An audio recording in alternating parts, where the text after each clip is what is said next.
നമസ്കാരം. Hydro carbon എന്ന് പറയുന്ന ചാപ്റ്ററിന്റെ ഫോക്കസ് ഏരിയ ആണ് നമ്മൾ കഴിഞ്ഞ സെഷനുകളിലായിട്ട് ഡിസ്കസ് ചെയ്തുകൊണ്ടിരുന്നത്. ഇന്ന് നമ്മൾ ഹൈഡ്രോ കാർബണിന്റെ തന്നെ കുറച്ച് പോർഷൻസ് കൂടെ ബാക്കിയുണ്ട്. അതെല്ലാം കൂടി ഏതെങ്കിലും പോർഷൻസ് വിട്ടുപോയിട്ടുണ്ടെങ്കിൽ അതും ഫോക്കസ് ഏരിയയിലെ ബാക്കിയുള്ള ഹൈഡ്രോ കാർബണിന്റെ പോർഷൻ എല്ലാം കൂടി ഈ ഒരു വീഡിയോയിൽ നമ്മൾ കവർ ചെയ്യാൻ ശ്രമിക്കുകയാണ്. ആദ്യം നമുക്ക് നോക്കേണ്ടത് ബെൻസീൻ അടങ്ങിയ കോമ്പൗണ്ടുകളെ പറ്റിയുമാണ്. ബെൻസീൻ നിങ്ങൾക്കറിയാം, ബെൻസീൻ എന്താണെന്ന് വെച്ച് കഴിഞ്ഞാൽ 6 കാർബണും 6 ഹൈഡ്രജനുമുള്ള സൈക്ലിക് സ്ട്രക്ചർ ആയിട്ടുള്ള ഒരു കോമ്പൗണ്ട് ആണ് എന്ന് പറയുന്നത് ബെൻസീൻ. ബെൻസീന്റെ ചിത്രം ഒന്നുകിൽ ഇങ്ങനെ വരയ്ക്കാം, അല്ലെങ്കിൽ ബെൻസീന്റെ ചിത്രം ഇങ്ങനെ വരയ്ക്കാറുണ്ട്, അല്ലെങ്കിൽ ബെൻസീന്റെ ചിത്രം ഈ രീതിയിലും വരയ്ക്കാറുണ്ട്. ഇത് മൂന്നും ബെൻസീന്റെ ചിത്രമാണ്. ഇനി ഈ ബെൻസീന്റെ പ്രിപ്പറേഷൻ ആണ് ആദ്യം നിങ്ങൾക്ക് ഫോക്കസ് ഏരിയയിൽ കൊടുത്തിരിക്കുന്നത്. ഒന്നാമത്തെ പ്രിപ്പറേഷൻ എന്ന് പറയുന്നത് cyclic polymerization of ethyne. Cyclic polymerization of ethyne ഇത് ആൾറെഡി നമ്മുടെ ഒരു സെഷനിലായിട്ട് ഞാൻ ഇതിന്റെ വീഡിയോ ചെയ്ത് ഇട്ടിട്ടുണ്ട്. അതായത് ആൽക്കൈൻ എന്ന് പറയുന്ന ടോപ്പിക് ചെയ്തപ്പോൾ അതിന്റെ കൂട്ടത്തിൽ ഇത് പറഞ്ഞു പോയിട്ടുണ്ട്. അതിന്റെ ലിങ്കും കൂടി ഡിസ്ക്രിപ്ഷനിൽ കൊടുക്കുന്നുണ്ട്. ഇൻട്രസ്റ്റ് ഉള്ളവർ കയറി കാണുക. രണ്ടാമത് പ്രിപ്പറേഷൻ ബെൻസീൻ പ്രിപ്പയർ ചെയ്യാൻ വേണ്ടിയിട്ട് നമ്മൾ ഫ്രം സോഡിയം ബെൻസോയേറ്റ് എന്ന് പറയുന്ന കോമ്പൗണ്ടിൽ നമുക്ക് ബെൻസീൻ നിർമ്മിക്കാൻ കഴിയും. ബെൻസീൻ നിർമ്മിക്കുന്ന എങ്ങനെയെന്ന് വെച്ച് കഴിഞ്ഞാല് ബെൻസീന് മുകളില് COOH ഉണ്ടെങ്കിൽ അതിനെ നമ്മൾ ബെൻസോയിക് ആസിഡ് എന്നാണ് വിളിക്കുന്നത്. COHലെ Hന് പകരം അവിടെ Na വന്നു കഴിഞ്ഞാൽ ആ കോമ്പൗണ്ടിനെ നമ്മൾ വിളിക്കുന്ന പേരാണ് സോഡിയം ബെൻസോയേറ്റ് എന്ന് പറയും. സോഡിയം ബെൻസോയേറ്റ് എന്ന് പറയും. ഈ ഒരു കോമ്പൗണ്ടിനെ നമ്മൾ NaOH ചേർത്ത് ഹീറ്റ് ചെയ്യാണ് in presence of calcium oxide. Sodium benzoate എന്ന് പറയുന്ന കോമ്പൗണ്ടിനെ സോഡിയം ഹൈഡ്രോക്സൈഡിന്റെ പ്രസൻസിൽ ഹീറ്റ് ചെയ്യുന്നു in presence of calcium oxide. എന്ത് പറ്റും എന്ന് ചോദിച്ചു കഴിഞ്ഞാൽ COONAയും NaOയും കൂടെ ചേരും.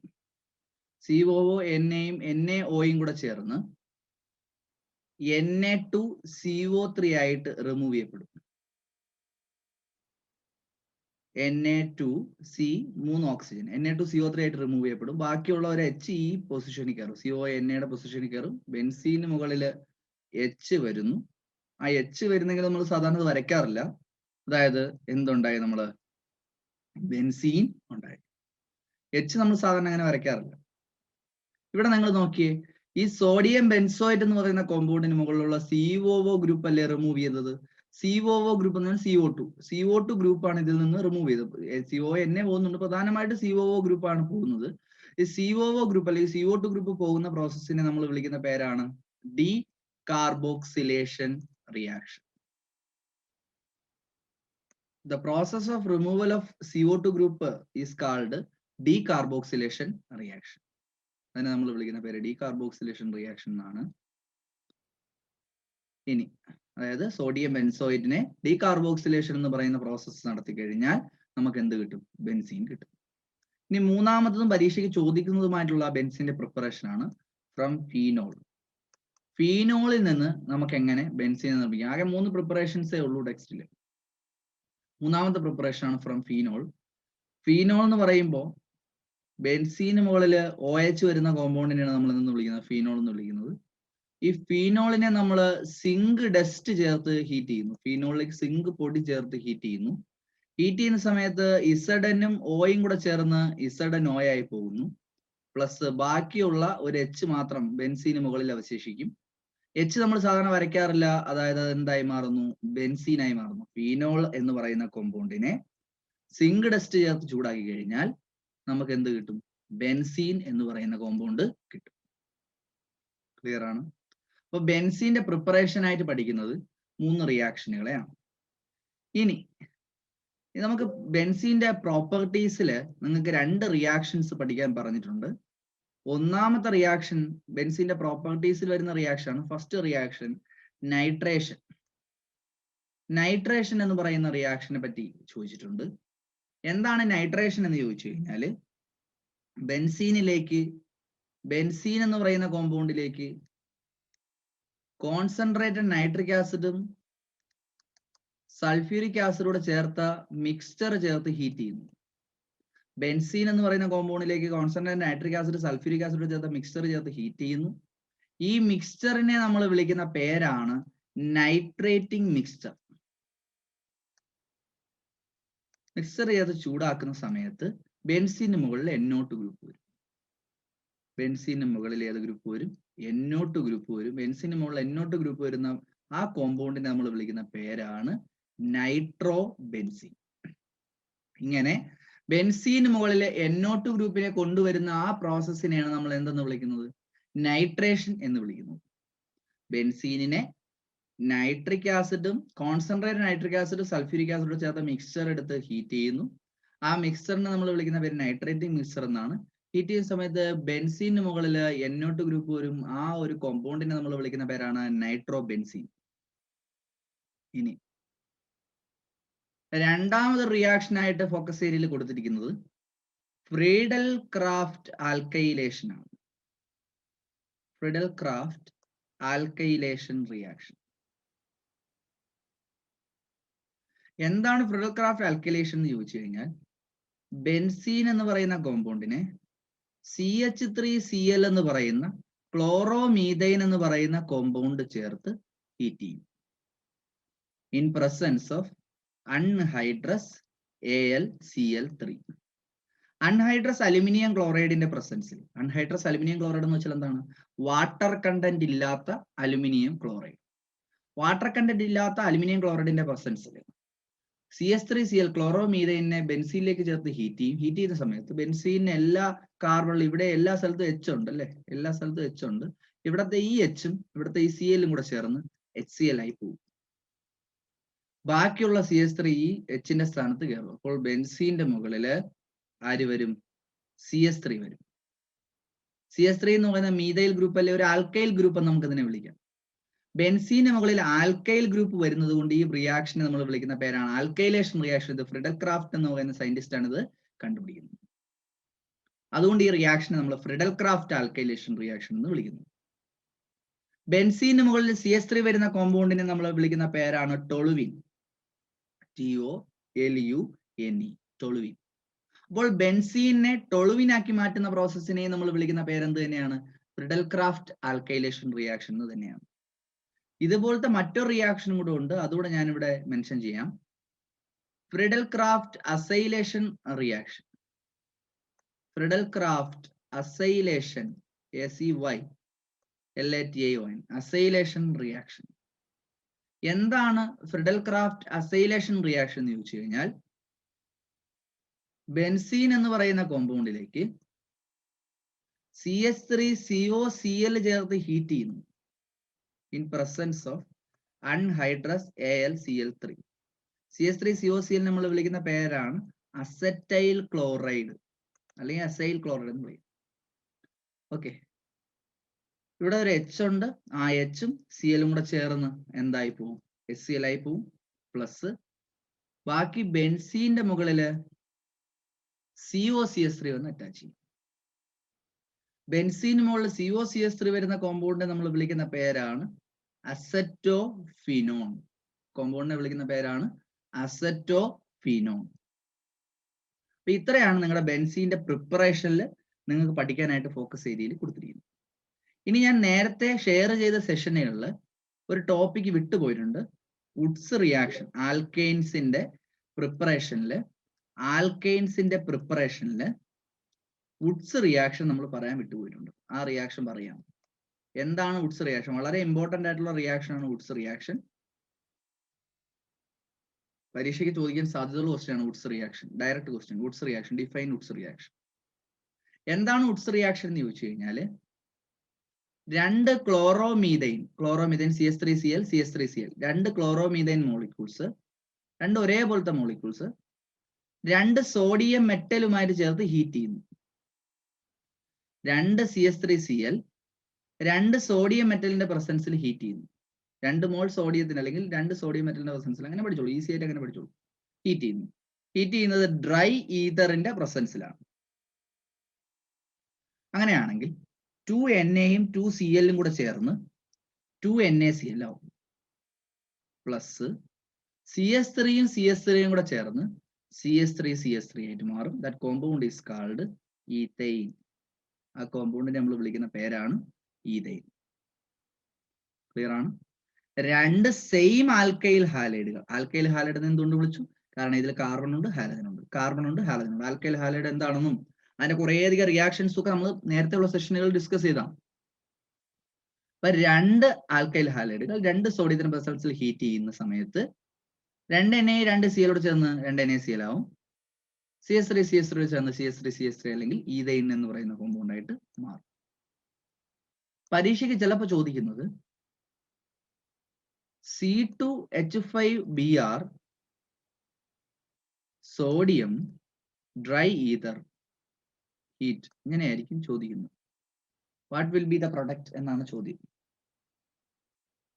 അപ്പോൾ ഇവിടെ നിങ്ങൾ എങ്ങനെ എഴുതും? അപ്പൊ നിങ്ങൾ ആലോചിക്കേണ്ട കാര്യം, ഇവിടെ ഒരു മോളിക്യൂൾ അല്ലേ ഉള്ളൂ, അപ്പോൾ അത് വുഡ്സ് റിയാക്ഷൻ തരുമോ എന്നൊക്കെ ഉള്ള ഒരു ഡൗട്ട് വരും. അങ്ങനെ വരരുത്. ഒരു മോളിക്യൂൾ തന്നു കഴിഞ്ഞാൽ അതിന്റെ മീനിങ് ഒരേപോലത്തെ ഒരു മോളിക്യൂൾ എന്ന് വെച്ച് കഴിഞ്ഞാൽ ഒരു മോളിക്യൂൾ മാത്രമേ അവിടെ റിയാക്ഷനിൽ പങ്കെടുക്കുന്നു എന്നല്ല, ഇതിന്റെ മോളിക്യൂളുകൾ റിയാക്ഷനിൽ പങ്കെടുക്കുന്നതാണ്. അതായത് ഒരു C2H5Br റിയാക്ഷനിൽ പങ്കെടുക്കുന്നു എന്നല്ല, ഒന്നോ ഒന്നിൽ കൂടുതലോ C2H5Brകൾ റിയാക്ഷനിൽ പങ്കെടുക്കാം. അപ്പോൾ ഇതിന്റെ പ്രോഡക്റ്റ് എഴുതുമ്പോൾ നിങ്ങൾ ശ്രദ്ധിക്കേണ്ട കാര്യം, ഇത് വുഡ്സ് റിയാക്ഷൻ ആണെന്ന് മനസ്സിലാക്കണം. എങ്ങനെ മനസ്സിലാക്കും? സോഡിയത്തിന്റെ പ്രസൻസിൽ ഡ്രൈ ഈതറിന്റെ പ്രസൻസിലാണ് ഹീറ്റ് ചെയ്യുന്നത്.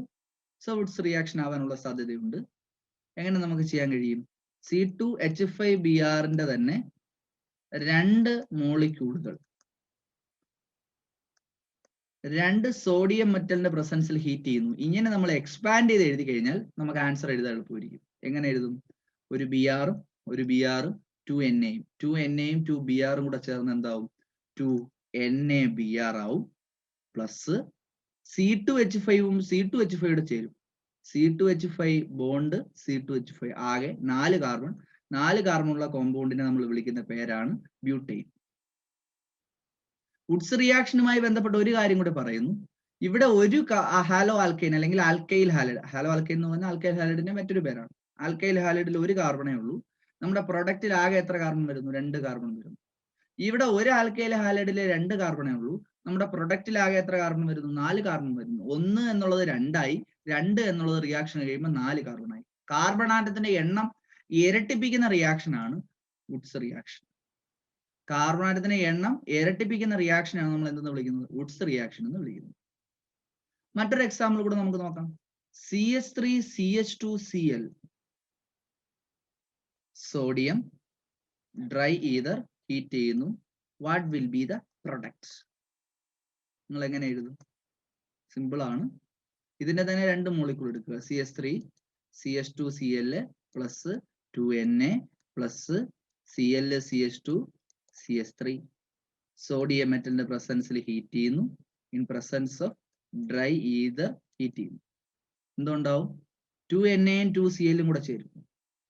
2Na-യും 2Cl കൂടെ ചേർന്ന് എന്താവും? 2NaCl ആവും. പ്ലസ് CS3CH2-ഉം CH2CS3-യും കൂടെ ചേരും. CS3CH2CH2CS3 4 കാർബണുള്ള കോമ്പൗണ്ടാണ്. അതിനെ വിളിക്കുന്ന പേരാണ് ബ്യൂട്ടൈൻ. ഇവിടെ നോക്കുക, ഇവിടെ ഒരു കോമ്പൗണ്ടിൽ 2 കാർബണേ ഉള്ളൂ. ഇവിടെ ഈ കോമ്പൗണ്ടിൽ 4 കാർബണായി. കാർബണിന്റെ എണ്ണം ഇരട്ടിച്ചു. ഈ റിയാക്ഷനെയും നമ്മൾ വിളിക്കുന്ന പേര് വുഡ്സ് റിയാക്ഷൻ എന്ന് തന്നെയാണ്. അപ്പോൾ വുഡ്സ് റിയാക്ഷൻ ക്ലിയർ ആയി. വിട്ടുപോയൊരു ടോപ്പിക്കാണ് എന്ന് പറയുന്നത് വുഡ്സ് റിയാക്ഷൻ എന്ന് പറയുന്നത്. ഇനി ഒരു കാര്യം കൂടെ അവിടെ പറയാനുണ്ട്, കൺഫർമേഷൻ. എന്താണ് കൺഫർമേഷൻ എന്ന് ചോദിച്ചു കഴിഞ്ഞാൽ, ഈഥൈൻ എന്ന് പറയുന്ന മോളിക്യൂളിന്റെ സ്ട്രക്ചർ നമ്മൾ പറയണം. ഇതിന്റെ ഫോർമുല ഈഥൈൻ എന്ന് പറയും. ഈഥൈനില് നമ്മൾ നോക്കുന്ന സമയത്ത് എന്താണ്? ഈഥൈനില് ആകെ എത്ര കാർബൺസ് ഉണ്ട്? 2 കാർബൺസ് ഉണ്ട് അല്ലെ? അതിന്റെ ഫോർമുല C2H6 ആണ്. അതിന്റെ കറക്റ്റ് സ്ട്രക്ചർ വരയ്ക്കുകയാണെങ്കിൽ CH3 സിംഗിൾ ബോണ്ട് CH3 എന്നാണ്. നിങ്ങൾ ശ്രദ്ധിച്ചാൽ മനസ്സിലാവും, ആദ്യത്തെ കാർബണിൽ എത്ര ഹൈഡ്രജൻ ഉണ്ട്? 3 ഹൈഡ്രജൻ. രണ്ടാമത്തെ കാർബണിൽ എത്ര ഹൈഡ്രജൻ ഉണ്ട്? 3 ഹൈഡ്രജൻ ഉണ്ട്. അപ്പൊ ആദ്യത്തെ കാർബണിൽ 3 ഹൈഡ്രജൻ ഉണ്ട്. രണ്ടാമത്തെ കാർബണിലും എത്ര ഹൈഡ്രജൻ ഉണ്ട്? 3 ഹൈഡ്രജൻ ഉണ്ട്. നമ്മൾ ഈ മോളിക്യൂളിനെ ഞാൻ ഇവിടെ ഇപ്പോ ബോർഡിൽ വരച്ചിരിക്കുകയാണ്. ഇതിന്റെ സ്ട്രക്ചർ 2 ഡയമെൻഷണൽ അല്ല. ഈ ഒരു ഈഥൈൻ എന്ന് പറയുന്ന മോളിക്യൂളിന്റെ സ്ട്രക്ചർ 3 ഡയമെൻഷണൽ ആണ്. അതിന്റെ കറക്റ്റ് സ്ട്രക്ചർ ഞാനൊരു വീഡിയോ, അനിമേഷൻ വീഡിയോ ഇതിന്റെ കൂടെ ഉൾപ്പെടുത്തിയിട്ടുണ്ട്. ഇതിന്റെ അവസാന ഭാഗത്ത് നിങ്ങൾക്ക് അവിടെ നോക്കി കഴിഞ്ഞാൽ ഇതിന്റെ കറക്റ്റ് സ്ട്രക്ചർ നിങ്ങൾക്ക് മനസ്സിലാവും. ഓക്കെ, അപ്പോൾ ഈഥൈൻ എന്ന് പറയുന്ന മോളിക്യൂളിന്റെ സ്ട്രക്ചർ 3 ഡയമെൻഷണൽ ആണ്. 3 ഡയമെൻഷണൽ ആണെങ്കിൽ നമുക്ക് ഒരു കാരണവശാലും ബോർഡിൽ വരയ്ക്കാൻ കഴിയില്ല, അല്ലെങ്കിൽ സ്ക്രീനിൽ വരയ്ക്കാൻ കഴിയില്ല. This is A 2 dimensional structure. ഇതെന്ന് പറയുന്നത് എന്താണ്? ഒരു 2 ഡയമെൻഷണൽ സ്ട്രക്ചർ ആണ്. അപ്പൊ 2 ഡയമെൻഷണൽ ആയിട്ടുള്ള ഒരു മോളിക്യൂൾ അല്ല ഇത്, 3 ഡയമെൻഷണൽ ആയിട്ടുള്ള മോളിക്യൂൾ ആണ്. അപ്പൊ നമുക്ക് ഈ കാർബണിനും കാർബണിനും ഇടയിലുള്ള ബോണ്ട് റൊട്ടേറ്റ് ചെയ്ത് കഴിഞ്ഞാൽ ഒരുപാട് സ്ട്രക്ചറുകളെ ഉണ്ടാക്കാൻ കഴിയും. ആ റൊട്ടേറ്റ് ചെയ്യുന്നത് എങ്ങനെയാണെന്നും വിവിധ സ്ട്രക്ചറുകൾ എന്താണെന്നും ഒക്കെ നമുക്ക് ഈ വീഡിയോയുടെ അവസാനം നമുക്ക് ഞാൻ കാണിച്ചു തരുന്നുണ്ട്. ആ സംശയമുള്ളവർ, ഇനി പറയുന്ന കാര്യങ്ങൾ ഡൗട്ട് തോന്നുന്നവർ ആ അവസാന ഭാഗം കണ്ടതിന് ശേഷം ഈ ഒരു സെഷൻ അറ്റൻഡ് ചെയ്യാൻ ശ്രമിക്കുക. അപ്പൊ ഈഥൈൻ എന്ന് പറയുന്ന മോളിക്യൂളിന്റെ സ്ട്രക്ചർ നിങ്ങൾ നോക്കുമ്പോൾ, ഈഥൈൻ എന്ന് പറയുന്ന മോളിക്യൂളിലെ ഈ കാർബണിനും കാർബണിനും ഇടയിലുള്ള ബോണ്ട് റൊട്ടേറ്റ് ചെയ്യുമ്പോൾ പല പല സ്ട്രക്ചറുകൾ നമുക്ക് കിട്ടും. ആ സ്ട്രക്ചറുകളെ എല്ലാം നമ്മൾ വിളിക്കുന്ന പേരാണ് കൺഫർമേഷൻ, അല്ലെങ്കിൽ കൺഫർമർ, അല്ലെങ്കിൽ റോട്ടാമർ. അപ്പോ സി സിംഗിൾ ബോണ്ട് സി അതിനെ റൊട്ടേറ്റ് ചെയ്യുന്ന സമയത്ത്, കാർബണിനും കാർബണിനും ഇടയിലുള്ള സിംഗിൾ ബോണ്ട് റൊട്ടേറ്റ് ചെയ്യുമ്പോൾ we will get enough number of structures, and these structures are called conformers or rotamers or conformation. ഇപ്പോ റൊട്ടേറ്റ് ചെയ്യുന്ന സമയത്ത് ഫ്രണ്ടിലത്തെ കാർബണിലെ ഹൈഡ്രജൻ, അതായത് ഈ ഹൈഡ്രജനും ബാക്ക് ടു ബാക്ക് വരുന്നു എന്ന് വിചാരിക്കുക. ഇങ്ങനെ ബാക്ക് ടു ബാക്ക്, ഒരു ഹൈഡ്രജൻ വേറൊരു ഹൈഡ്രജൻ ബാക്ക് ടു ബാക്ക് വരുന്നു എന്ന് വിചാരിക്കുക. ഓക്കെ, നമ്മൾ കാർബണിനും കാർബണിനുള്ള ബോണ്ട് റൊട്ടേറ്റ് ചെയ്യുമ്പോൾ പല പല സ്ട്രക്ചറുകൾ നമുക്ക് കിട്ടും. അപ്പോൾ ഈ 2 ഹൈഡ്രജൻസ് ഉണ്ട്. നിങ്ങൾക്ക് ഞാൻ കാണിച്ചു തരുന്നുണ്ട് എങ്ങനെയാണെന്നുള്ളത്. ഒരു ഫ്രണ്ടിലത്തെ ഹൈഡ്രജൻ കാണാൻ കഴിയും, ബാക്കിലത്തെ കാർബണിലെ ഹൈഡ്രജൻ, 2 ഹൈഡ്രജനും ബാക്ക് ടു ബാക്ക് വരുന്നു എന്ന് വിചാരിക്കുക. അങ്ങനെയാണെങ്കിൽ ആ കൺഫർമേഷനെ നമ്മൾ വിളിക്കുന്ന പേരാണ് എക്ലിപ്സ്ഡ് കൺഫർമേഷൻ. ആ കൺഫർമേഷൻ നമ്മൾ വിളിക്കുന്ന പേരാണ് എക്ലിപ്സ്ഡ് കൺഫർമേഷൻ. അതായത് ഈ കാർബണിലെ ഈ ഹൈഡ്രജനും ബാക്ക് ടു ബാക്ക് വരുന്നു, ഈ ഹൈഡ്രജനും ബാക്ക് ടു ബാക്ക് വരുന്നു, ഈ ഹൈഡ്രജനും ബാക്ക് ടു ബാക്ക് വരുന്നു. ബാക്ക് ടു ബാക്ക് അടുത്തടുത്ത കാർബണിലെ ഹൈഡ്രജൻ ആറ്റങ്ങൾ ബാക്ക് ടു ബാക്ക് വന്നു കഴിഞ്ഞാൽ അത് എക്ലിപ്സ്ഡ് കൺഫർമേഷൻ. അല്ലെങ്കിൽ ഇപ്പോ ഒരു ഫ്രണ്ടിലത്തെ ഹൈഡ്രജൻ ഇങ്ങനെയും ബാക്കിലത്തെ കാർബൺ, ഇതാണ് എന്റെ ഫ്രണ്ടിലത്തെ കാർബൺ എന്ന് വിചാരിക്കുക, ഇത് ബാക്കിലത്തെ കാർബൺ ആണെന്ന് വിചാരിക്കുക. ഫ്രണ്ടിലത്തെ കാർബണിലെ ഹൈഡ്രജൻ, ബാക്കിലത്തെ കാർബണിലെ ഹൈഡ്രജൻ ഇങ്ങനെ വരും. നിങ്ങൾക്ക് അവിടെ നോക്കുമ്പോൾ ബാക്ക് ടു ബാക്ക് ഹൈഡ്രജൻ, ഒരു ഹൈഡ്രജൻ വേറൊരു ഹൈഡ്രജൻ ബാക്ക് ടു ബാക്ക് വരുന്നതിന് പകരം ഇങ്ങനെ വരുന്നു എങ്കിൽ നമുക്ക് പറയാൻ കഴിയും അത്തരം കൺഫർമേഷനെ നമ്മൾ വിളിക്കുന്ന പേരാണ് സ്റ്റാഗേർഡ് കൺഫർമേഷൻ. ആ ചിത്രം എന്താണെന്നൊക്കെ നിങ്ങൾക്ക് ആ ഒരു ലാസ്റ്റത്തെ വീഡിയോ കാണുമ്പോൾ നിങ്ങൾക്ക് നന്നായിട്ട് മനസ്സിലാവും. ആ വീഡിയോ ഒന്ന് കണ്ടിട്ട് ഇതൊന്ന് അറ്റൻഡ് ചെയ്യാൻ ശ്രമിക്കുക കേട്ടോ. അപ്പൊ എക്ലിപ്സ്ഡ് കൺഫർമേഷൻ എന്ന് വെച്ചാൽ നിയർ ബൈ കാർബണുകളുടെ ഹൈഡ്രജൻ ബാക്ക് ടു ബാക്ക് വരും. സ്റ്റാഗേർഡ് കൺഫർമേഷൻ എന്ന് വെച്ച് കഴിഞ്ഞാൽ നിയർ ബൈ കാർബൺ ആറ്റങ്ങളുടെ ഹൈഡ്രജൻ ഒരു വി ഷേപ്പിൽ വരും, ദൂരെ വന്നിരിക്കും. ബാക്കിലത്തെ ഹൈഡ്രജൻ ഇതാണ്, ഫ്രണ്ടിലത്തെ കാർബണിലെ ഹൈഡ്രജൻ ഇതാണ്, ബാക്ക് ടു ബാക്ക് വന്നിരിക്കും. 2 കാർബൺ ഉണ്ടല്ലോ, 2 കാർബണിലെ ഹൈഡ്രജൻ ഇങ്ങനെ വന്ന് നിൽക്കും. നിങ്ങൾക്ക് അവിടെ നോക്കുമ്പോൾ ഹൈഡ്രജൻ ആറ്റങ്ങൾ ദൂരെ ഇരിക്കുന്നതായി നിങ്ങൾക്ക് ഫീൽ ചെയ്യും. ആ വീഡിയോ ഒന്ന് പോയി കാണുക കേട്ടോ. അപ്പൊ ഈ എക്ലിപ്സ്ഡ് കൺഫർമേഷനും സ്റ്റാഗേർഡ് കൺഫർമേഷനും പരീക്ഷയ്ക്ക് വരയ്ക്കാൻ ചോദിക്കും. നമുക്കറിയാം 3 ഡയമെൻഷൻ ആണെന്ന് അറിയാം അല്ലേ. 3 ഡയമെൻഷണൽ ആണെങ്കിൽ നമുക്ക് ബോർഡിൽ വരയ്ക്കാൻ ബുദ്ധിമുട്ടായിരിക്കും. അതിനുവേണ്ടി നമ്മൾ 2 രീതികൾ ഉപയോഗിക്കും. ഒന്ന് സാഹോഴ്സ് പ്രൊജക്ഷൻ സ്ട്രക്ചർ. സാഹോഴ്സ് പ്രൊജക്ഷൻ സ്ട്രക്ചർ ഏതിന്റെയൊക്കെ നമുക്ക് വരയ്ക്കണം? എക്ലിപ്സ്ഡ് ഈഥൈനും വരയ്ക്കണം, സ്റ്റാഗേർഡ് ഈഥൈനും വരയ്ക്കണം. എക്ലിപ്സ്ഡ് ഈഥൈനും വരയ്ക്കണം, സ്റ്റാഗേർഡ് ഈഥൈനും വരയ്ക്കണം. എക്ലിപ്സ്ഡ് ഈഥൈൻ എന്ന് വെച്ചാൽ എത്ര കാർബൺ ഉണ്ട്? ഫ്രണ്ടിൽ ഒരു കാർബൺ ഉണ്ട്. ആ ഫ്രണ്ടിലത്തെ കാർബണിനെ ഞാനൊരു ഡോട്ട് കൊണ്ട് കാണിക്കും. അതിൽ എത്ര ഹൈഡ്രജൻ ഉണ്ട്? 3 ഹൈഡ്രജൻ ഇല്ലേ? സോ ഫ്രണ്ടിലത്തെ ഹൈഡ്രജൻ 3 ഹൈഡ്രജൻ, 1 2 3 ഹൈഡ്രജൻ ഞാൻ വരച്ചു. കുറച്ചൊരു വൃത്തിയായിട്ട് വരയ്ക്കും. Carbon, hydrogen, hydrogen hydrogen. ഇനി വേറൊരു ഇവിടെ ഒരു കാർബൺ ഞാൻ വരച്ചല്ലോ, ഇനി ഒരു കാർബൺ കൂടെ ഇല്ലേ, ആ ഒരു കാർബണിനെ ഞാനൊരു ഡോട്ട് കൊണ്ട് കാണിക്കും. ആ കാർബൺ ആറ്റങ്ങൾ തമ്മിൽ ബോണ്ട് ഉണ്ട്. അപ്പൊ ഈ ഡോട്ട് എന്ന് പറയുന്ന ഒരു കാർബണാണ്, ഈ ഡോട്ട് എന്ന് പറയുന്നത് എന്താണ്, ഒരു കാർബണാണ്. ആ കാർബണിലും എത്ര ഹൈഡ്രജൻ ഉണ്ട്, 3 ഹൈഡ്രജൻ ഉണ്ട്. പക്ഷേ ബാക്ക് ടു ബാക്ക് വരും. ബാക്ക് ടു ബാക്ക് എന്ന് വെച്ചാൽ ഇതിന്റെ ഇങ്ങനെയാണോ നമ്മൾ ഹൈഡ്രജൻ ആറ്റങ്ങളെ വെച്ചിരിക്കുന്നത് അതുപോലെ തന്നെ ഇവിടെ ഹൈഡ്രജൻ വെക്കണം. ഇങ്ങനെ ഒരു ബോണ്ട്, പിന്നെ താഴോട്ട് 2 വരെ ഹൈഡ്രജൻ ഹൈഡ്രജൻ. ഇവിടെ ഒരു വൈ കമത്തി വെച്ചിട്ട് കഴിഞ്ഞാൽ ബാക്കിലത്തെ വൈ എന്ന് പറയുന്നത് കമത്തി തന്നെ വെച്ചിരിക്കുന്നത്. എന്നാൽ മാത്രമേ നമുക്ക് ഇതിന്റെ ബാക്കിൽ ഈ ഹൈഡ്രജൻ വരുന്നു നമുക്ക് പറയാൻ പറ്റത്തുള്ളൂ, ഇതിന്റെ ബാക്കിൽ ഈ ഹൈഡ്രജൻ വരുന്നു നമുക്ക് പറയാൻ പറ്റത്തുള്ളൂ, ഇതിന്റെ ബാക്കിൽ ഈ ഹൈഡ്രജൻ വരുന്നു നമുക്ക് പറയാൻ പറ്റും. അപ്പൊ ഇങ്ങനെ വരച്ചു കഴിഞ്ഞാൽ ഇതിനെ വിളിക്കുന്ന പേരാണ് എക്ലിപ്സ് രീതി. അപ്പോൾ എങ്ങനെ വരയ്ക്കണം, അടുത്തത് സ്റ്റാഗേർഡ് ചെയ്ത് വരയ്ക്കുമ്പോൾ എങ്ങനെ വരയ്ക്കും, ഒരു കാർബണിനെ ആദ്യത്തെ കാർബണിനെ ഡോട്ട് കൊണ്ട് കാണിച്ചു, രണ്ടാമത്തെ കാർബണിനെ ഡോട്ട് കൊണ്ട് കാണിച്ചു. ഇതിന്റെ സ്ട്രക്ചറാണ് നമ്മൾ വരയ്ക്കുന്നത്, 3 ഡയമെൻഷണൽ സ്ട്രക്ചർ. അവർ തമ്മിൽ ഒരു ബോണ്ട് ഉണ്ട്. ഫ്രണ്ടിലത്തെ കാർബണിൽ നമ്മൾ വൈ തിരിച്ചിട്ടിരിക്കുന്നു, ബാക്കിലത്തെ കാർബണിൽ നമ്മൾ വൈ നേരെ ഇട്ടിരിക്കുന്നു. പറഞ്ഞ മനസ്സിലാവും? ഇങ്ങനെ നോക്കി കഴിഞ്ഞാൽ ഈ 2 ഹൈഡ്രജൻ ഇവിടെ നമ്മൾ കണ്ണ് വെച്ചിട്ട് ഇതിലേക്കൂടെ ഇങ്ങനെ നോക്കി കഴിഞ്ഞാൽ ഈ 2 ഹൈഡ്രജന്റെ ഇടയിലായിരിക്കും ഈ ഹൈഡ്രജൻ വരുന്നത്. ഈ 2 ഹൈഡ്രജൻ ആറ്റങ്ങളുടെ ഇടയിലായിരിക്കും ഈ ഹൈഡ്രജൻ വരുന്നത്. ഈ 2 ഹൈഡ്രജൻ ആറ്റങ്ങളുടെ ഇടയിലായിരിക്കും ഈ ഹൈഡ്രജൻ വരുന്നത്. ഇവിടെ നിന്ന് നോക്കിക്കഴിഞ്ഞാൽ പറഞ്ഞ മനസ്സിലാവും. അത് കൂടുതൽ നിങ്ങൾക്ക് ആ ഒരു വീഡിയോ സെഷൻ കാണുമ്പോൾ നിങ്ങൾക്ക് മനസ്സിലാവും. അപ്പൊ ഈ 2 സ്ട്രക്ചറും നമ്മൾ ബൈഹാർട്ട് ചെയ്ത് വരച്ച് പഠിച്ചു വെച്ചേക്കുന്നു. എക്ലിപ്സ് ഈഥൈനും സ്റ്റാഗേർഡ് ഈഥൈനും. എക്ലിപ്സ് ഈഥൈൻ എന്ന് പറയുമ്പോൾ ഒരേപോലെ കാർബൺ ആറ്റങ്ങൾ ബാക്ക് ടു ബാക്ക് ഹൈഡ്രജൻ ആറ്റങ്ങൾ വരും. സ്റ്റാഗേർഡ് ഈഥൈൻ ആണെങ്കിൽ ഒരെണ്ണത്തിൽ ഈ ഷേപ്പിലാണ് വരുന്നതെങ്കിൽ അടുത്ത കാർബണിൽ തിരിച്ച് ആ വൈ തിരിച്ചിട്ട് കൊടുക്കുക. ക്ലിയർ ആണ്? എക്ലിപ്സ് ഈഥൈനും സ്റ്റാഗേർഡ് ഈഥൈനും ആയി. ഇനി നമുക്ക് ഈ ഒരു ഇങ്ങനെ അല്ലാതെ നമുക്ക് വേറെ രീതിയിലും വരയ്ക്കാം. അതിനെ നമ്മൾ വിളിക്കുന്ന പേരാണ് ന്യൂമാൻ പ്രൊജക്ഷൻ സ്ട്രക്ചർ. ആ സ്ട്രക്ചർ നമ്മൾ വിളിക്കുന്ന പേരാണ് ന്യൂമാൻ പ്രൊജക്ഷൻ സ്ട്രക്ചർ. അതും പരീക്ഷയ്ക്ക് വരയ്ക്കാൻ ചോദിക്കുക. ന്യൂമാൻ പ്രൊജക്ഷൻ സ്ട്രക്ചർ വരയ്ക്കുന്ന എന്താണെന്ന് വ്യക്തമായി മനസ്സിലാക്കാനും കൂടെ വേണ്ടിയിട്ട് നിങ്ങൾ ആ വീഡിയോ കണ്ടാൽ മതി. ന്യൂമാൻ പ്രൊജക്ഷൻ സ്ട്രക്ചറിനെ പറ്റി ഡീറ്റെയിൽ ആയിട്ട് ആ ഒരു സെഷനിൽ ഞാൻ പറയുന്നുണ്ട്. അതും കൂടെ നിങ്ങൾക്ക് എന്താണ് വരച്ച് പറഞ്ഞു തന്നാലും ചിലപ്പോൾ നിങ്ങൾക്ക് മനസ്സിലായില്ല എന്ന് വരും. നിങ്ങൾ ആ ക്ലാസ് കാണുക. ഓക്കെ, അപ്പൊ നമ്മള് ഇതിന്റെ കൺഫർമേഷൻ എന്താന്ന് ഞാൻ പറഞ്ഞു. കൺഫർമേഷൻ എന്ന് വെച്ചാൽ എന്താണ്, ഇത്രമാത്രം ഓർത്തിരിക്കുക. കൺഫർമേഷൻ എന്ന് പറയുന്നത് കാർബണിനും കാർബണിനും ഇടയിലുള്ള ഈ ബോണ്ട് റൊട്ടേറ്റ് ചെയ്യുമ്പോൾ കിട്ടുന്ന പല പല സ്ട്രക്ചറുകളാണ് നമ്മൾ എന്തെന്ന് വിളിക്കുന്നത്, കൺഫർമേഷൻസ് എന്ന് വിളിക്കുന്നത്. കൺഫർമേഷൻസ് വരയ്ക്കാൻ ഉപയോഗിക്കുന്ന 2 രൂപങ്ങളാണ് സാഹോഴ്സ് പ്രൊജക്ഷൻ സ്ട്രക്ചറും ന്യൂമാൻ പ്രൊജക്ഷൻ സ്ട്രക്ചറും. സാഹോഴ്സ് പ്രൊജക്ഷൻ സ്ട്രക്ചർ ഞാൻ വരയ്ക്കുന്നത് പറഞ്ഞു തന്നു. ന്യൂമാൻ പ്രൊജക്ഷൻ സ്ട്രക്ചർ വരയ്ക്കുന്നതിന് മുൻപായിട്ട് ആ ക്ലാസ് നിങ്ങൾ കണ്ടാൽ മതി.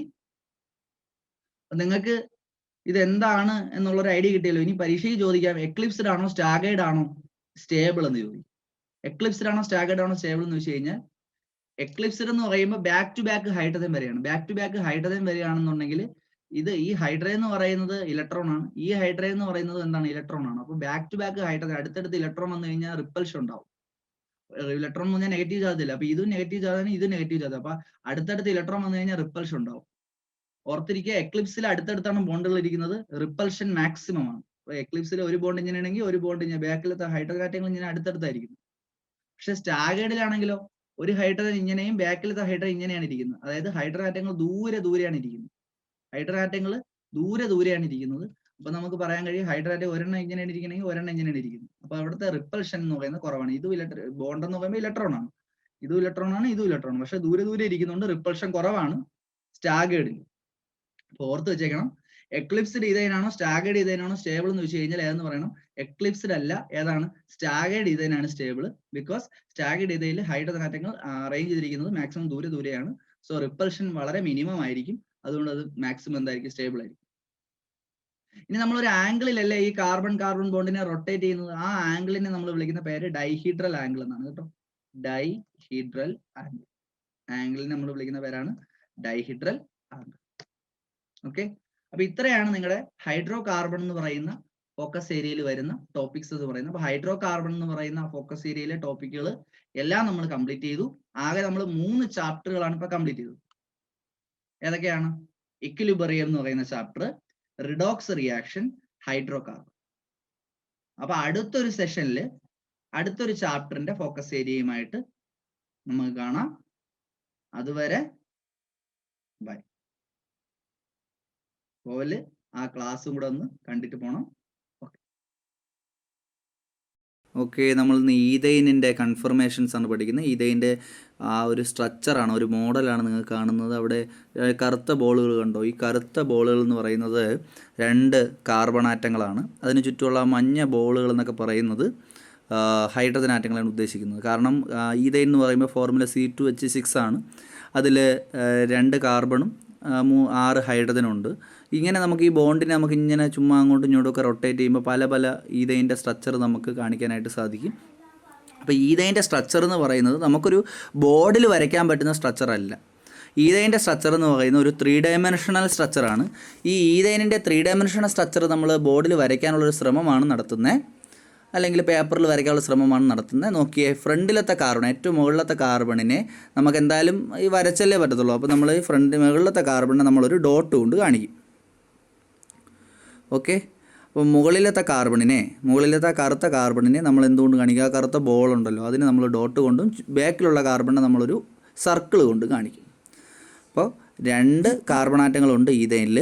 ആ 2 കാർബൺ ആറ്റങ്ങളെ ടോപ്പ് മോസ്റ്റ് കാർബൺ, ഈ കാർബണിനെ നമ്മളൊരു ഡോട്ട് കൊണ്ടും ബാക്കിലുള്ള ആ കാർബണിനെ നമ്മൾ എന്തുകൊണ്ടും കാണിക്കും? ഒരു സർക്കിൾ കൊണ്ടുമാണ് ഇവിടെ കാണിക്കുന്നത്. ഓക്കെ, ഇനി ടോപ്പിലുള്ള കാർബണിൽ എത്ര ഹൈഡ്രജൻ ഉണ്ട്? നിങ്ങൾക്ക് നോക്കിയാൽ കാണാൻ കഴിയും. ടോപ്പിലുള്ള ആ കറുത്ത ബോളിൽ എത്ര ഹൈഡ്രജൻസ് അറ്റാച്ച് ചെയ്തിട്ടുണ്ട്? 3 ഹൈഡ്രജൻ അല്ലേ അറ്റാച്ച് ചെയ്തിട്ടുള്ളത്. അപ്പോൾ നമ്മൾ 3 ഹൈഡ്രജൻ അവിടെ കാണിക്കും. ഇതാ ആ ഡോട്ടിൽ നമ്മൾ കണക്ട് ചെയ്തുകൊണ്ട് 3 ഹൈഡ്രജൻ കാണിക്കുന്നു. എച്ച് ഇടണം, 3 ഹൈഡ്രജൻസ് കാണിക്കുന്നു. അത് മാത്രമല്ല, ബാക്കിലത്തെ കാർബണിന് നമ്മൾ എന്താ എച്ച് കൊടുക്കുന്നു. ഇനി ബാക്കിലത്തെ കാർബണിൽ നമ്മൾ എന്താ ഒരു സർക്കിളല്ലേ വെച്ചേക്കുന്നത്? സർക്കിളിലും 3 ഹൈഡ്രജൻസ് ഉണ്ടല്ലേ. ആ സർക്കിളിലും 3 ഹൈഡ്രജൻസ്, അതായത് ബാക്കിലത്തെ കാർബണിൽ 3 ഹൈഡ്രജനെയും നമ്മൾ ഇതേപോലെ 3 വരകൾ കൊണ്ട് കാണിക്കണം. ഒന്നുകൂടെ നോക്കാം. ഈഥൈൻ്റെ മോളിക്യൂളാണ്. ഈഥൈൻ മോളിക്യൂൾ നിങ്ങളിപ്പോൾ നോക്കുമ്പോൾ നിങ്ങൾക്ക് മനസ്സിലാവും. ടോപ്പിലെ 2 ഹൈഡ്രജൻ ആറ്റങ്ങളുടെ ഇടയിലാണ്. കണ്ടോ, ടോപ്പിലെ ആ ബാക്കിലത്തെ ഹൈഡ്രജൻ എന്ന് പറയുന്നത് ടോപ്പിലെ 2 ഹൈഡ്രജൻ ആറ്റങ്ങളുടെ ഇടയിലാണ്. ടോപ്പിലെ 2 ഹൈഡ്രജൻ ആറ്റങ്ങളുടെ ഇടയിലാണ് ബാക്കിലത്തെ ഹൈഡ്രജൻ എന്ന് പറയുന്നത്. അപ്പോൾ നമുക്ക് ബാക്കിലത്തെ ഹൈഡ്രജൻ ഇങ്ങനെ കൊടുക്കാം. അവിടെ എന്ത് കൊടുക്കണം? നമ്മൾ ഹൈഡ്രജൻ ആറ്റങ്ങളെ കൊടുക്കണം. ഈ ഒരു സ്ട്രക്ചറിനെ നമ്മൾ വിളിക്കുന്ന പേരാണ് Newman projection structure of staggered ethane. അപ്പോൾ എന്താണ് സ്റ്റാഗേർഡ് ഈഥൈൻ എന്ന് മനസ്സിലായോ? സ്റ്റാഗേർഡ് ഈഥൈൻ എന്ന് പറയുന്നത് ഫ്രണ്ടിലത്തെ നമ്മൾ ടോപ്പിൽ കൂടി നോക്കുമ്പോൾ, മുകളിൽ കൂടി നോക്കുന്ന സമയത്ത് എന്താണ്, ടോപ്പിലെ ഹൈഡ്രജൻ ആറ്റങ്ങളുടെ ഇടയിലായിരിക്കും ബാക്കിലത്തെ ഹൈഡ്രജൻ വരുന്നത്. അങ്ങനെയാണെങ്കിൽ അതിനെ വിളിക്കുന്ന പേരാണ് സ്റ്റാഗേർഡ് ഈഥൈൻ എന്ന് പറയും. ഓക്കെ, ഇനി നമ്മൾ ഈ മോളിക്യൂളിനെ റൊട്ടേറ്റ് ചെയ്യാൻ പോവുകയാണ്. ഇതാ റൊട്ടേറ്റ് ചെയ്തു. ഇപ്പോൾ നമ്മൾ നോക്കിയേ, നമുക്ക് ബാക്കിലത്തെ ഹൈഡ്രജൻ ആറ്റങ്ങളെ കാണാൻ കഴിയുന്നില്ല. ടോപ്പിൽ കൂടി നോക്കി കഴിഞ്ഞാൽ എന്താ കാരണം? ബാക്കിലത്തെ ഹൈഡ്രജൻ ആറ്റങ്ങൾ ഫ്രണ്ടിലത്തെ ഹൈഡ്രജൻ ആറ്റത്തിൻ്റെ തൊട്ട് ബാക്കിലാണ്. ഫ്രണ്ടിലത്തെ ആ മഞ്ഞ ബോളുകളുടെ തൊട്ട് ബാക്കിലാണ് ബാക്കിലത്തെ മഞ്ഞ ബോളുകൾ വരുന്നത്. ഇതിപ്പോൾ നമുക്ക് കാണാൻ പറ്റും അല്ലേ? ഇവിടെ നോക്ക്, ഹൈഡ്രജൻ ആറ്റങ്ങൾ തമ്മിൽ ഇടയിൽ എന്തുണ്ട്? നല്ല ഡിസ്റ്റൻസ് ഉണ്ട്. അപ്പോൾ നമുക്ക് ഹൈഡ്രജൻ ആറ്റങ്ങളെ തിരിച്ചറിയാൻ പറ്റും. പക്ഷേ ഇവിടെ നോക്കിയേ, ഇങ്ങനെ ബോണ്ട് റൊട്ടേറ്റ് ചെയ്യുന്ന സമയത്ത് അടുത്തൊരു സ്ട്രക്ചർ എനിക്ക് കിട്ടി. ഈ സ്ട്രക്ചറിൽ ഹൈഡ്രജൻ ആറ്റങ്ങൾ ബാക്ക് ടു ബാക്കാണ് ഇരിക്കുന്നത്. സോ ഹൈഡ്രജൻ ആറ്റങ്ങൾ നമുക്ക് ഐഡൻറ്റിഫൈ ചെയ്യാനായിട്ട് സാധിക്കില്ല, അല്ലെങ്കിൽ ബാക്ക് ടു ബാക്ക് ഇരിക്കുന്നതുകൊണ്ട് തന്നെ കാണാൻ കഴിയില്ല. ആ ഒരു സ്ട്രക്ചറിനെ, ഈ ഒരു സ്ട്രക്ചർ, ഈഥൈൻ്റെ ഈ ഒരു സ്ട്രക്ചറും പോസിബിൾ ആണല്ലോ. ഈ ഒരു സ്ട്രക്ചറിനെയാണ് നമ്മൾ എക്ലിപ്സ്ഡ് ഫോം ഓഫ് ഈഥൈൻ എന്ന് വിളിക്കുന്നത്. അപ്പോൾ ആ എക്ലിപ്സ്ഡ് ഫോം നമ്മൾ വരയ്ക്കാൻ പോവുകയാണ്. ഫ്രണ്ടിലത്തെ കാർബണിനെ നേരത്തെ പോലെ നമ്മൾ ഡോട്ട് കൊണ്ട് കാണിക്കും. ബാക്കിലത്തെ കാർബണിനെ നമ്മളൊരു സർക്കിൾ കൊണ്ട് കാണിക്കും. ഫ്രണ്ടിലത്തെ കാർബണിൽ എത്ര ഹൈഡ്രജൻ ഉണ്ട്? 3 ഹൈഡ്രജൻ ആറ്റങ്ങളുണ്ട്. നമ്മൾ കൊടുത്തു ഹൈഡ്രജൻ, ഹൈഡ്രജൻ, ഹൈഡ്രജൻ. അതോടൊപ്പം ബാക്കിലത്തെ കാർബണിലെ ഹൈഡ്രജൻ ആറ്റം, ബാക്കിലത്തെ സർക്കിളല്ലേ, ആ സർക്കിളിലുള്ള ഹൈഡ്രജൻ ആറ്റങ്ങളെ നമ്മൾ എന്തുകൊണ്ട് കാണിക്കും? ജസ്റ്റ് ഡോട്ടഡ് ലൈൻസ് കൊണ്ട് കാണിക്കും. ബാക്ക് ടു ബാക്ക് ഇരിക്കുന്നു എന്ന് കാണിക്കാൻ വേണ്ടി ഒരു വരച്ച ഹൈഡ്രജൻ്റെ ബാക്കിൽ നമ്മളൊരു ജസ്റ്റ് ഒരു വര വരച്ചിട്ട്, ചേർത്തൊരു വര വരച്ചിട്ട് ബാക്കിലൊരു ഹൈഡ്രജൻ ഇരിക്കുന്നതായിട്ട് ഇങ്ങനെ കാണിക്കും. അപ്പോൾ ഇങ്ങനെ വരച്ച് കഴിഞ്ഞാൽ ഇതിനെ നമ്മൾ വിളിക്കുന്ന പേരെന്താണ്? ബാക്ക് ടു ബാക്ക് ഹൈഡ്രജൻ ആറ്റങ്ങൾ വന്നു കഴിഞ്ഞാൽ ഇതിനെ വിളിക്കുന്ന പേരാണ് എക്ലിപ്സ്ഡ് ഈഥൈൻ എന്ന് പറയും. ക്ലിയർ ആണ്? ഇനി ഈ എക്ലിപ്സ്ഡ് ആണോ സ്റ്റാഗേർഡ് ആണോ സ്റ്റേബിൾ? എക്ലിപ്സ്ഡ് കണ്ടല്ലോ, സ്റ്റാഗേർഡ് കണ്ടല്ലോ. ഇങ്ങനെ ഒരു എക്ലിപ്സ്ഡിൽ നിന്ന് നമുക്ക് സ്റ്റാഗേർഡിലോട്ട് മാറ്റാൻ കഴിയും. ബോണ്ട് ഇളകി പോയതാണ്. അപ്പോൾ എക്ലിപ്സ്ഡിൽ നിന്ന് സ്റ്റാഗേർഡിലോട്ട് നമുക്ക് അങ്ങോട്ടും ഇങ്ങോട്ടും എന്ത് ചെയ്യാൻ കഴിയും? ചേഞ്ച് ചെയ്യാൻ കഴിയും. ഏതാണ് കൂടുതൽ സ്റ്റേബിൾ എന്ന് ചോദിച്ചു കഴിഞ്ഞാൽ സ്റ്റാഗേർഡ് ആണ് കേട്ടോ. സ്റ്റാഗേർഡ് ആണ് കൂടുതൽ സ്റ്റേബിൾ.